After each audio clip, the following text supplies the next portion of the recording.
Rexburg, Idaho. This is the Tutoring Center at BYU-Idaho, a safe haven for over 5,000 students every year. This is the story of various tutors who have come together with a common purpose: to help students achieve their true potential. Hey, there you go. Was that a light bulb? Did it just click? Yeah. Awesome. What you're about to see is real. I'm so excited. And unscripted. I almost feel like tutoring is therapy. The tutors, students, and teachers in this program are not actors. What the heck is the Doppler effect? This is the story of our purpose.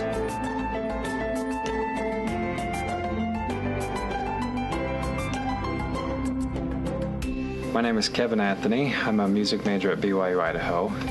I tutor for Foundation Science 101. I've been tutoring for 2 semesters, and I'm from Orange County, California. I've been married for a couple years, and we just had a little baby boy. I served my mission in Scotland and enjoyed my time there, and I loved teaching so much so that now I'm a tutor, and I want to teach for the rest of my life. Hello! I'm so sorry. Don't worry about it. Okay. My first impressions of Susie were that I could tell that she wanted to understand the topics that she was learning in that class. I could tell that she was willing to put the work into it to get a decent grade. I could also tell that she lacked a lot of confidence in herself. My first semester, I was failing biology, and I had bombed my first exam, and so I decided to set up a tutoring session. And it ended up, by the end of the semester, I was meeting with my tutor like 3 times a week, and we were going over my homework. She was amazing, and I managed to pass the class with a high B. It helps me a lot. Well, today with Susie, we got her test. What we're going to do, which can be a really good tutoring strategy, is we're going to go through that test. Other questions about this? Well, just for today, were you mostly wanting to go over the I'd exam? like to go over these. If I just sat there and told her this is what you need to be doing in order to understand test questions better, then that's just going to hit on her confidence. It's not going to build her up in any way. But if I'm letting her discover and letting her learn by asking questions, by prompting and prodding, then she's going to be able to discover for herself. She's going to feel that self-satisfaction within her, and I think those are the ingredients to build confidence. Is saying that, hey, this is me doing it. This isn't someone just shoving a bunch of information in my face. I don't know. Yeah. Remind me about that you kind of felt confused with the wording. Well, it's hard because I know the information. I had this whole thing memorized, the exploration testing, the bubble thing. Right. And I even drew it out with all the information. I'm feeling overwhelmed with my classes. They're hard, they're rough. I feel sometimes like I don't quite get the material well enough, and I'm not doing very good. With the 6 PQs today, we're able to use them really well, I feel, to help us with helping her test-taking strategies. Because what we did was we'd pick out a question and we'd review it. Using the 6 PQs, we were able to help her develop a strategy for the next time she takes a test. So it is impossible to be a good scientist and a person of faith. Where's our hinge? What makes it so that it's completely false? What word?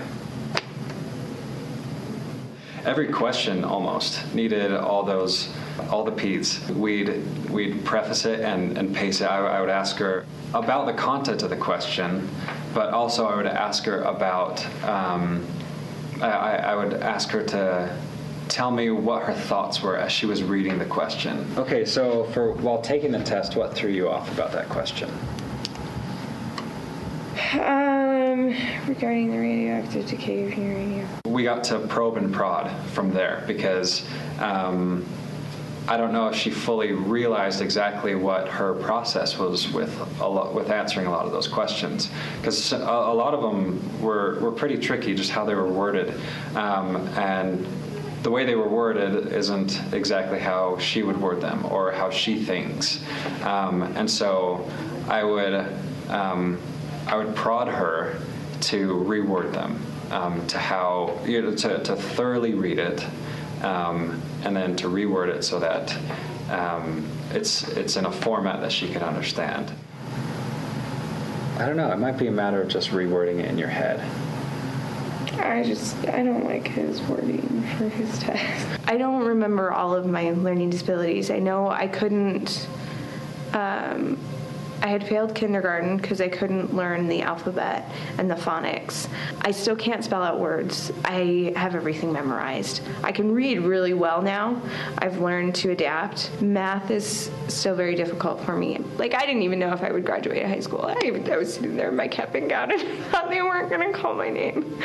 But that's another point. Anyways, I feel like I read through the material and it's like I said, it's this different language and it's trying to learn that new language at the same time trying to work with my reading comprehension, and it's really hard. I thought I understood it, so I don't... Well, it can be frustrating sometimes. I feel like maybe the most important thing for her, actually, is that someone is there to encourage her.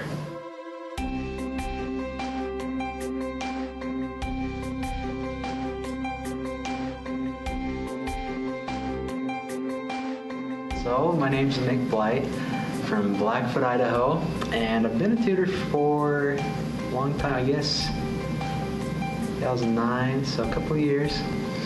Yeah, so I've tutored biology, chemistry, and phys, science foundations, a lot of tutoring. I really like tutoring because it opens up opportunities for a lot of one-on-one. You get to know people. And not only are you knowing people, but you help them with things that they desperately want help with. I've had jobs where you're like in a call center and you're like, hey, here's some stuff, you want it? And they're like, no, why are you calling me? But here, everyone is really involved, and that's what I love. I love to interact in a way that they feel like they're getting what they need. I'm pretty excited for the test. Yeah, just thrilled to go take that on your Friday night. My name is Russell Gray. I'm from Boise, Idaho. I'm a exercise physiology major, and I go to the tutoring center. I look at it as a time saver. And that's the two big categories of protein, right? Uh-huh. So we've got phosphatases and kinases. Okay. What's the difference though? Kinases bring a phosphate to its target. Perfect. Real general. Yeah. That's good. Sometimes students say, I want to talk about this topic, and where you think you should start, maybe they've already cleared all that up. They feel good with that. So by asking those questions, well, what's this? Tell me everything you know. That tells you, well, don't worry about all that other stuff, but start here. Or, I actually need to worry about that stuff with this student, whereas the other student I didn't have to.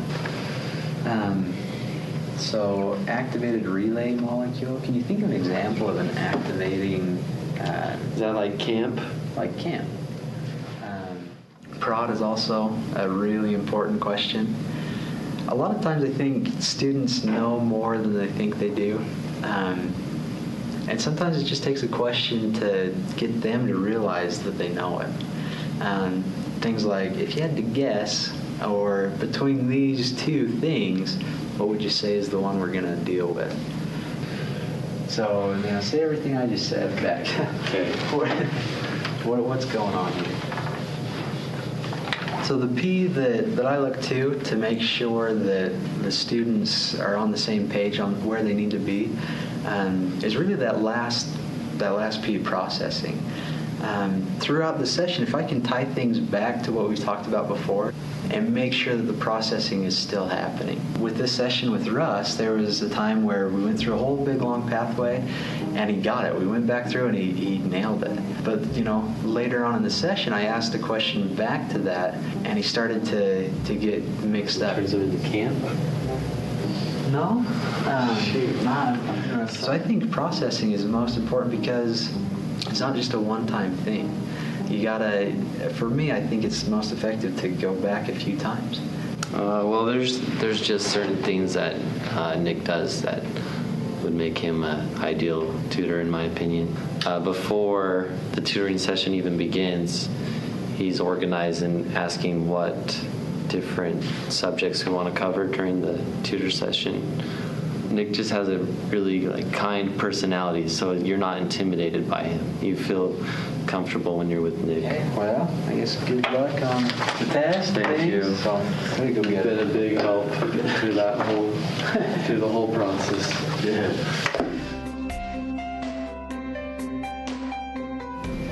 I feel like we're getting there. I feel like she's taking some steps to be a better learner that maybe she wouldn't have before. Like, she got flustered with all the participation questions at the beginning of her science class, and I talked with her about how we can make those a positive learning experience. I think it took some confidence on her part to, even though she gets flustered with them, she writes them all down now, and she takes really, really good full notes on them. And I think just that little act, I think it shows some good confidence that she can learn from those, even though at the beginning she didn't believe she could. Okay, so radio waves. Talk to me about radio waves. What's their frequency, what's their wavelength, and what's their energy? Their frequency is low. I think the 6PQ method was really important for Susie preparing for this test, because in general, it really helped her, I think, discover that she knows her stuff and that what she's doing and how she's studying is working. And then setting the pace was really important too, because Susie does learn at her own pace. And so it's important that I ask her what she knows about a certain subject. They would hear it at a higher frequency or lower frequency? Lower frequency. Right, so you two would actually be hearing two different things. Prompting as well really helps her, because she does know a lot, but she doesn't realize that all the time. Processing is also essential, because you can talk about all these things, you can use all the P's, but if you don't process, then it's almost like you're not pushing the save button on the computer. You've done all the work, but it doesn't really help things sink in. Well, I guess those are super focused. Okay. So then, what's the difference between frequency and wavelength? A lot of what the tutoring center does for me, they help me understand the material. That's a huge thing. But one of the bigger things is they help me not to feel like, I don't want to get emotional, but sometimes I sit in classes and I just have a hard time not feeling stupid, and it's like I can look at myself and I can tell myself that I'm not stupid. But I leave the classes sometimes and I feel like that, and it's really hard. But when I come here, and we're able to work through these problems, and I'm finally able to understand it, I can see that I'm not stupid. I can get this material, I can get it figured out. It takes a little bit of work. So it's really helpful, because it helps me to maybe, I come home from my tutoring sessions and I feel pretty great about myself. The frequency is high, then the wavelength would be short. Right. So explain that a little bit. I want her to get that A. I want her to experience getting that A, walking out of the testing center and seeing that A on the board. She seemed proud and excited about this test, and I think we can look through her answers and see what was confusing, and we could even talk to her teacher asking for advice and things. I know she's met with them a couple times, and it might come down to test-taking strategies and test-taking skills, because she knows the material, and maybe if there was something that we missed or that she didn't go over, we could see how and why we missed it, and make sure that we don't do that for the Unit 3 test. I'm really excited for Susie to go take her test, because I think she's got a little bit of excitement about it, and she's got a lot of confidence, and I think that is going to allow her to be happy with what happens, because she knows that she's doing her best.